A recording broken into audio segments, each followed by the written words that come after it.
4 hektar lahan di puncak Bukit Gedong, Sembalun, Lombok Timur terbakar.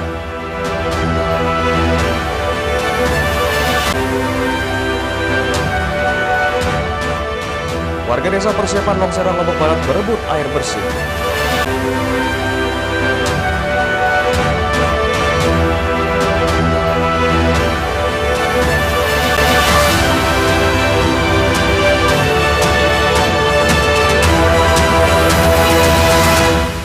Salam jumpa pemirsa, Anyus TV kembali hadir menjumpai Anda. Beragam informasi penting dan menarik akan kami suguhkan dan bersama saya Hidayat Adiasi, inilah Anyus NTB selengkapnya.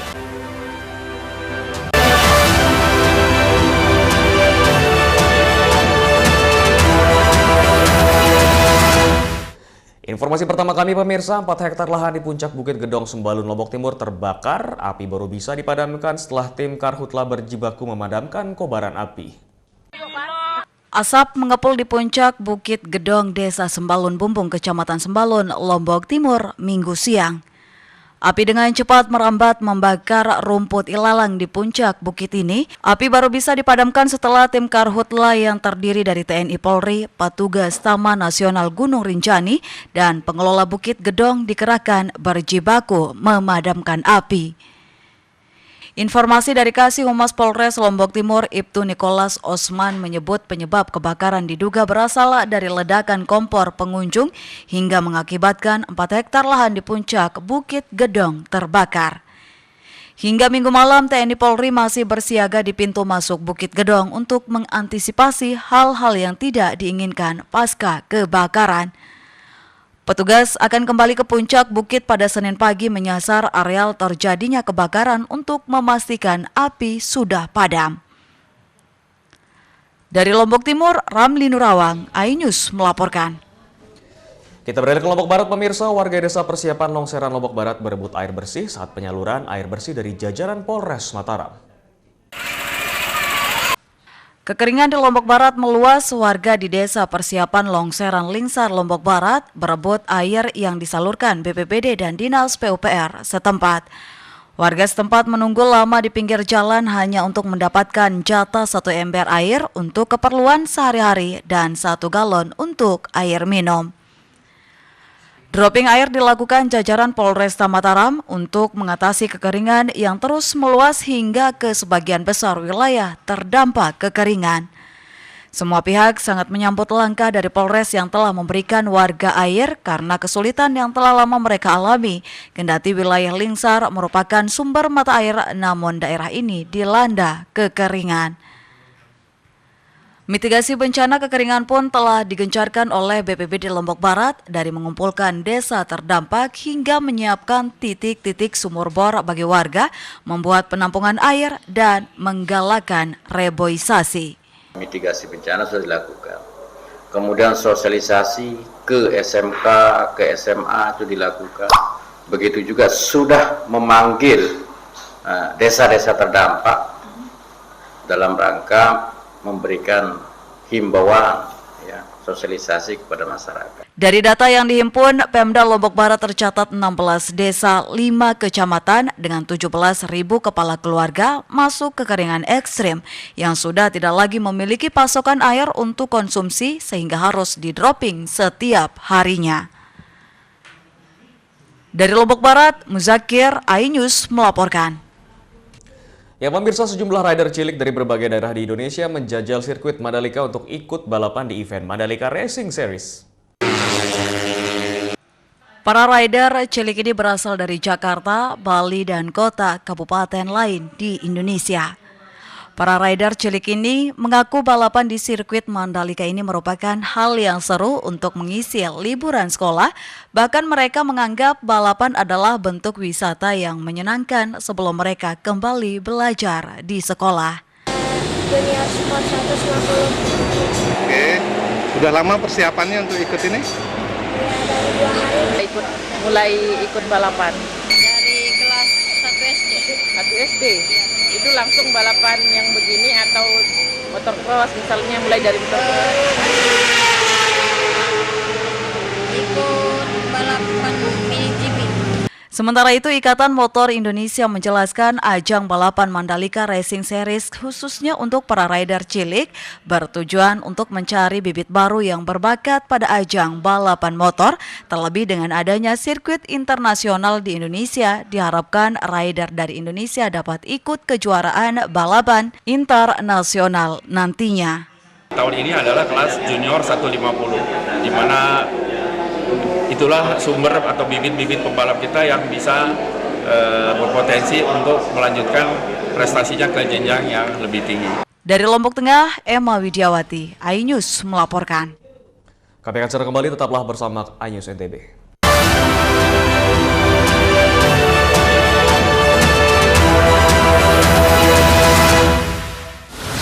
Menyoroti kecurangan. Di bawah ini terdapat pabrik narkoba. Terlihat bahwa sudah betul-betul didesain. Menyuarakan keadilan. Apain aja. Dipukulin, disiksa, diinjak-injak, disetrum.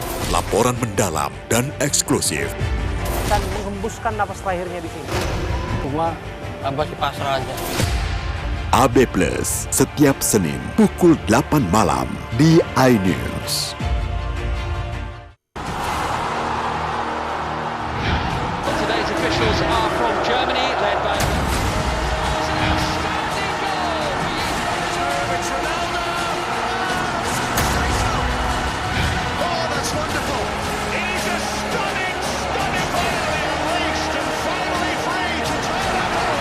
UEFA Euro 2024, 15 Juni hingga 15 Juli di iNews Premium Sport.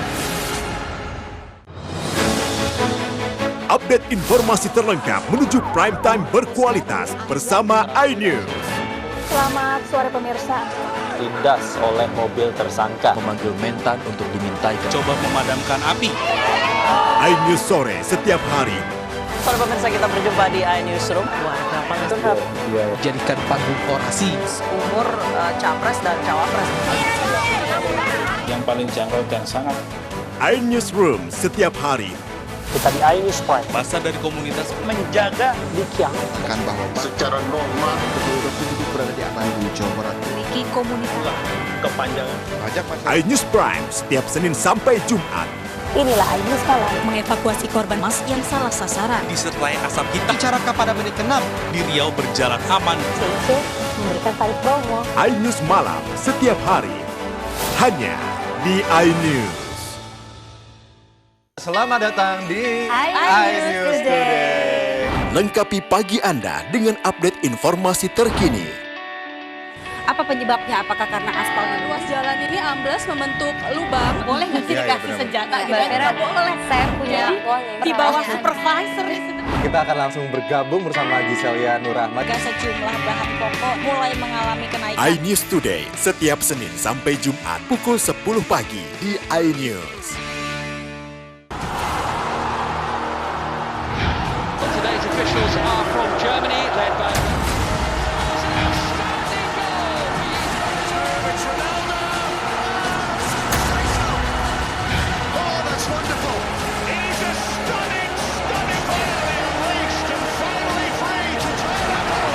UEFA Euro 2024, 15 Juni hingga 15 Juli di iNews Premium Sport.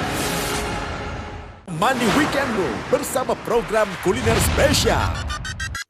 Kalaparan, eksplor gokil wisata kuliner. Tempat makan yang jarang terekspos. Food Diary, mengupas sejarah kuliner, hidangan viral dari Nusantara sampai mancanegara. Mantap. Saksikan Kuliner Spesial Weekend, Sabtu dan Minggu pukul 10 pagi di iNews. Hai, namaku Grini. Grini mau ajak teman-teman untuk menjaga bumi kita tercinta dari kerusakan.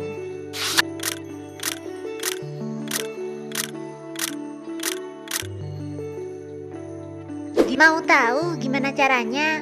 Yuk, hemat energi teman-teman.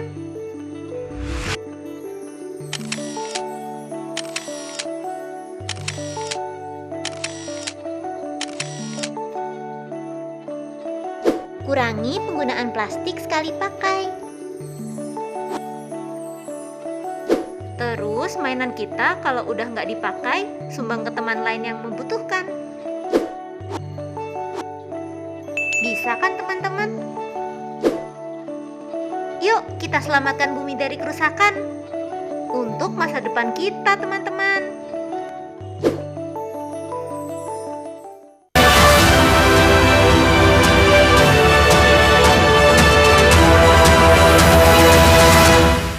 Terima kasih Anda masih bersama kami pemirsa. Kericuhan terjadi saat Syahrul Yassin Limpo keluar dari Pengadilan Negeri Tipikor Jakarta usai pembacaan vonis. Kericuhan ini diduga dipicu oleh pendukung SYL mengakibatkan peralatan liputan sejumlah wartawan rusak.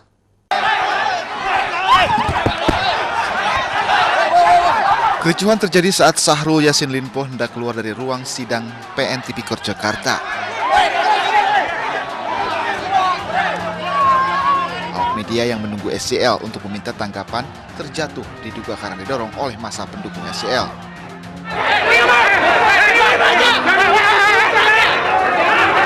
Massa pendukung SYL meminta para awak media untuk membuka jalan bagi SYL yang akan keluar dari ruang sidang. Namun permintaan dengan teriakan keras pendukung SYL memicu keributan.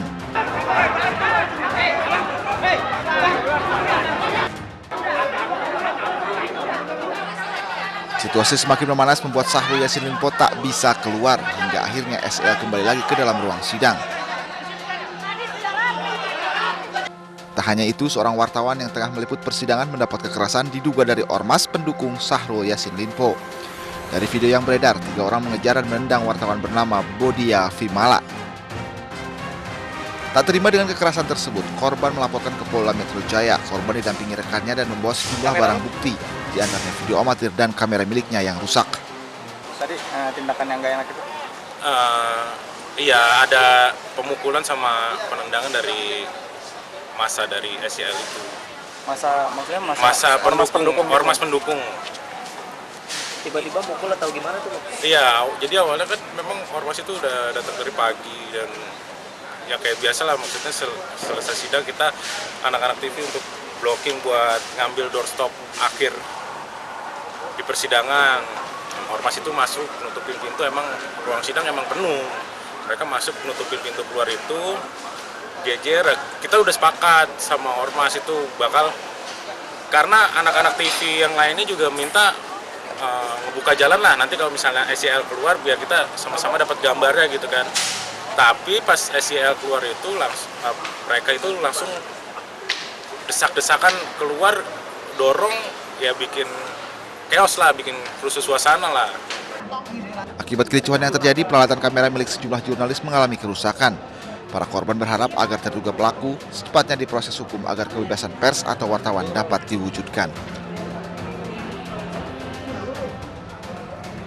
Ya, sementara itu pemirsa, Ikatan Jurnalis Televisi Indonesia atau IJTI mengecam dan mengutuk keras tindakan-tindakan kekerasan yang mengganggu upaya peliputan oleh jurnalis.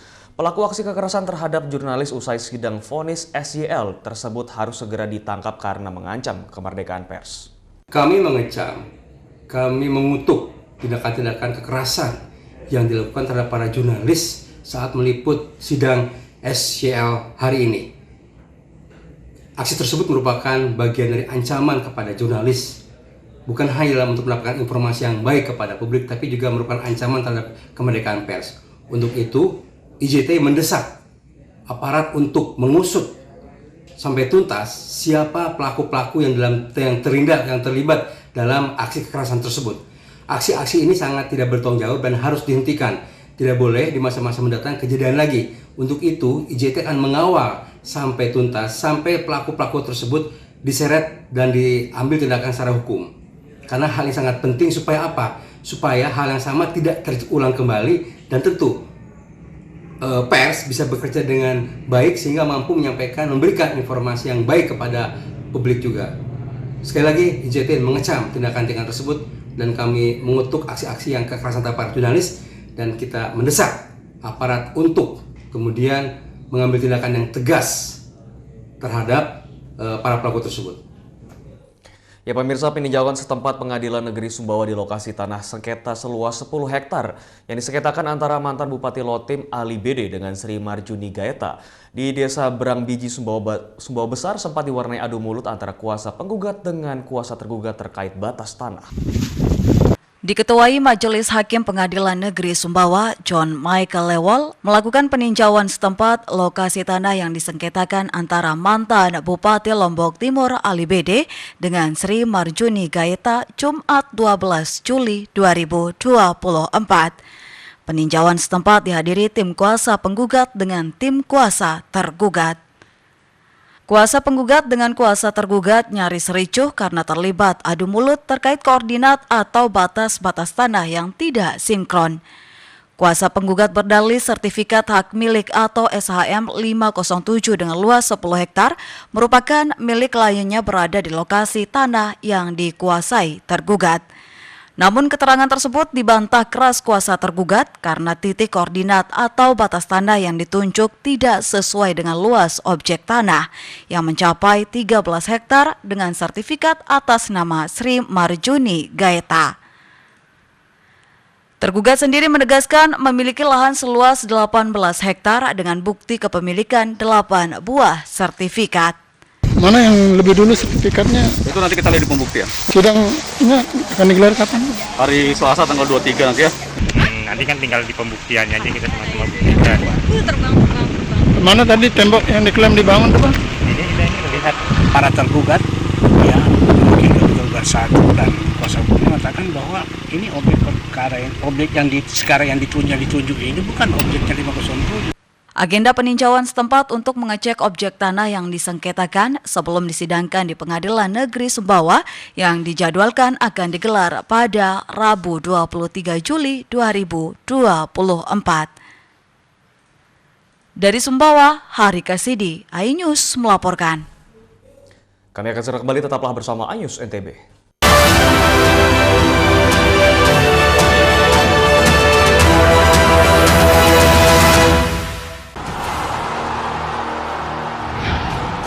Officials are from Germany, led by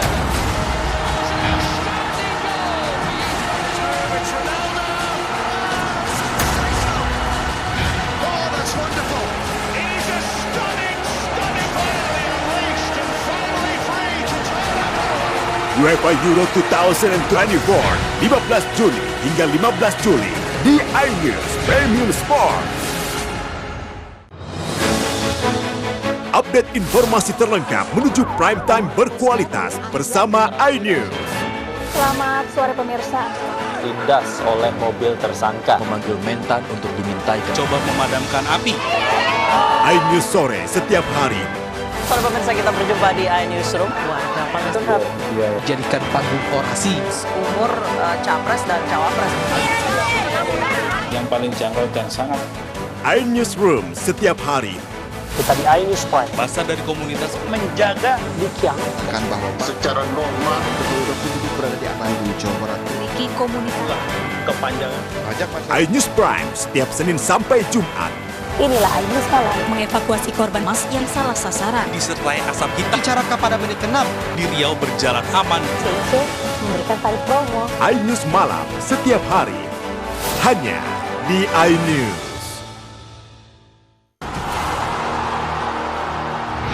Today's officials are from Germany, led by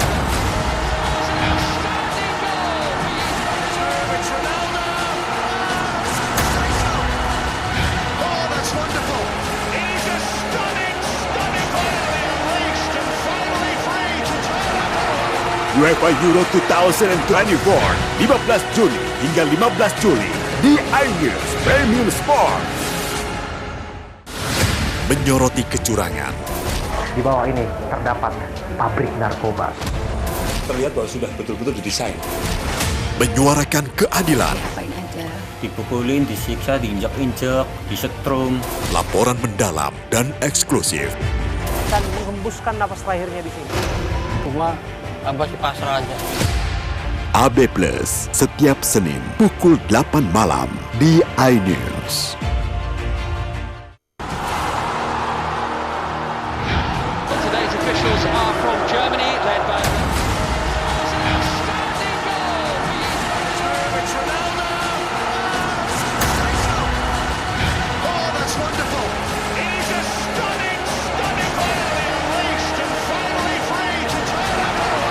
UEFA Euro 2024, 15 Juni hingga 15 Juli di iNews Premium Sport.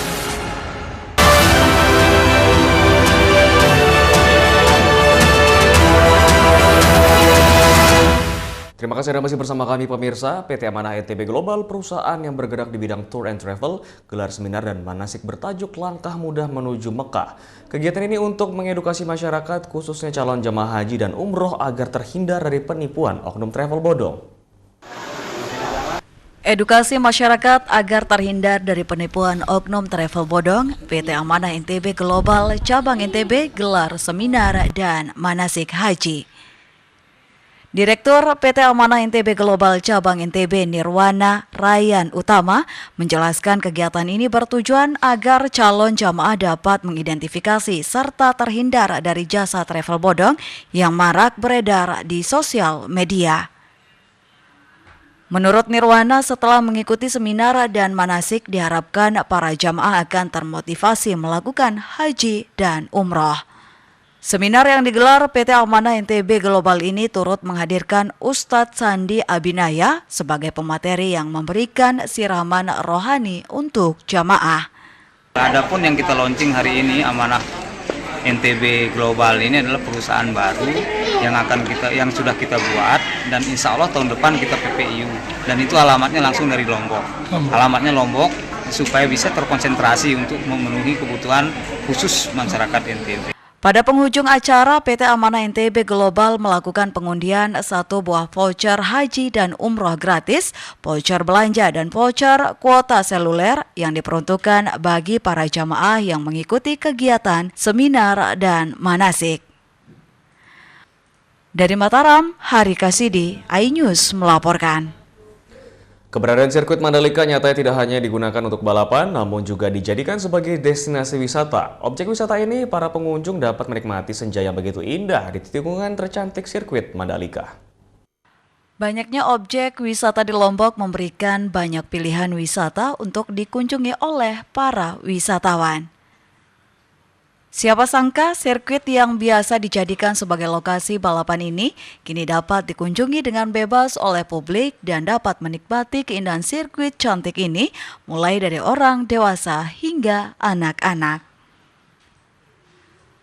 Pengunjung dapat berkeliling dengan menggunakan kendaraan gerobak tarik sembari menikmati keindahan tikungan dan view sirkuit mulai dari bukit-bukit hingga pantai. Dengan begini pengunjung sudah bisa merasakan atmosfer balapan MotoGP. Tak kalah indah, jika berkeliling di sore hari, pengunjung dapat bonus matahari tenggelam yang ada di tikungan tercantik, yakni tikungan 10 yang membuat setiap mata terpesona. Seperti para pelajar sekolah dasar ini yang terlihat begitu menikmati perjalanan mengelilingi sirkuit. Jika sebelumnya mereka hanya dapat melihat sirkuit di TV, kini mereka dapat melihat langsung sirkuit yang sering dipakai balapan, salah satunya pada ajang balap bergengsi MotoGP. Ini baru pertama kali ya ke sirkuit? Apa udah? Ketiga kali. Ketiga kali, tapi tumben masuk kan? Sebelumnya Ya. nonton aja. Ya. Gimana lihat sirkuit? Lumayan. Lumayan apa? Bagus. Lumayan bagus lah. Lihat apa aja? Lihat pemandangan juga. Terus? Apa lagi? Senang ya lihat sirkuit ya? Untuk dapat berwisata keliling sirkuit dengan kendaraan gerobak tarik ini, pengunjung dikenakan tarif sebesar Rp75.000 per orang, sedangkan untuk pelajar hanya dikenakan tarif Rp50.000 per orang. Bahwa publik diberikan akses untuk menikmati sirkuit dengan menggunakan fasilitas lampak di sirkuit. Selain berkeliling menggunakan kendaraan gerobak tarik, pengunjung juga dapat berkeliling dengan sepeda motor yang telah disediakan atau sekedar track walk. Wisata keliling sirkuit ini merupakan bagian dari program pengelola sirkuit yang diberi nama Belampa. Dari Lombok Tengah, Emma Widiawati, iNews melaporkan. Ya, pemirsa, Kabupaten Bima dikenal dengan daerah penghasil garam berkualitas tinggi. Ribuan hektar lahan garam dari wilayah Sondasia hingga Lewang Mori-Mori dimanfaatkan warga untuk usaha produksi garam dan juga bandeng. Hamparan tambak garam di dekat kawasan Bandara Sultan Muhammad Salahuddin Bima di Nusa Tenggara Barat menjadi salah satu lokasi penghasil garam bagi wilayah Bima, Dompu, dan daerah-daerah lain di NTB. Barisan tambak-tambak ini biasanya menjadi pemandangan menarik dari arah jendela pesawat sebelum landing atau take off dari Bima. Dalam perjalanan dari Dompu menuju Bima atau sebaliknya pasti akan melewati hamparan tambak garam di pinggir jalan di Desa Talibiu, Kecamatan Woha maupun di Desa Sandosia dan Sonolo. Melihat petani garam yang sedang bekerja di lahannya menjadi hal yang menarik bagi beberapa orang yang melintas di jalan utama penghubung Bima dan Dompu, menyempatkan diri untuk mengambil gambar atau sekedar bersuah foto dengan latar lahan garam. Puluhan tambak garam milik petani dan pengusaha ini membentang sepanjang Teluk Bima. Sebelum tahun 1950, lahan-lahan tersebut terlantar dan sebagian dijadikan sawah tada hujan. Taruh air laut, terus dibinakan 3 hari, terus jadi garam. Oh, dibiarkan selama 3 hari? Biarkan 3 hari itu, nanti dia jadi garam. Prosesnya kayak gimana aja, Ibu? Prosesnya ini baru kemarin taruh airnya ini sudah mulai jadi garamnya. Ini bambu ini untuk dikeluarkan garamnya. Oh, keluarkan garamnya. Berarti sudah keluar, taruh di atas ini, terus sudah kering, kita isi di karung. Usaha garam di sekitar Teluk Bima itu meliputi 2 kecamatan, yakni Bolo dan Woha, dengan luas sekitar 1.200 hektar dengan pemilik lahan sekitar 56 orang. Jumlah pekerja di area lahan garam tersebut sekitar 2.500 orang yang terdiri dari buruh kasar yang mengumpulkan garam dari dalam petak ke dalam karung dan buruh panggul yang menaikkan garam ke truk pengangkut. Upah buruh garam berkisar Rp5.000 hingga Rp10.000 per karung garam. Dalam satu musim panen, rata-rata para petani bisa mendapatkan 120 ton garam kasar. Iya sih, kadang kala sih tergantung juga. Kadang lagi musim hujan nggak bisa masuk juga kan. Berapa dikasih Pak per hari? Tergantung sih, ini kan tergantung dari perhitungan karung. Rata-rata berapa Pak? Ini saya lumayan 5.000. 5.000 per karung? Kadang seminggu itu 3 kali panen Pak, seperti itu ya? Iya, kalau di sini kadang sekali seminggu, 2 kali seminggu lah. Tergantung dari cuaca juga sih. Melihat potensi petani garam pada tahun 2009, pemerintah Kabupaten Bima menjalin kerjasama dengan berbagai stakeholder di luar negeri untuk meningkatkan nilai jual garam. Selain itu, pemerintah Kabupaten Bima juga selektif menertibkan izin penjualan garam keluar daerah dan garam yang tidak mengandung yodium tidak boleh dikirim sesuai amanat Peraturan Daerah Provinsi NTB Nomor 3 Tahun 2006. Dari Bima, Herkiandi, iNews melaporkan. Informasi kami tadi sekaligus menutup perjumpaan kita di iNews NTB kali ini. Saya Hidayat Adiasih pamit, terima kasih dan sampai jumpa kembali.